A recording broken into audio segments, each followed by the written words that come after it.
بسم الله الرحمن الرحيم. لا أقسم بهذا البلد وأنت حل بهذا البلد ووالد وما ولد لقد خلقنا الإنسان في كبد أيحسب أن لن يقدر عليه أحد يقول أهلكت مالا لبدا أيحسب أن لم يره أحد ألم نجعل له عينين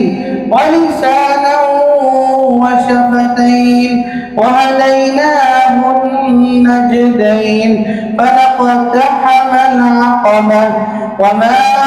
أدراك ما العقبة فك رقبة أو إطعام في يوم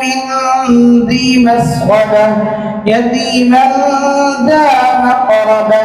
أو مسكينا ذا متربة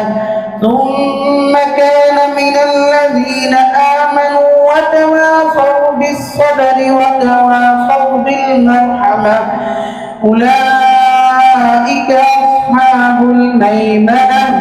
والذين كفروا بآياتنا هم أصحاب المشأمة عليهم نار مؤصدة.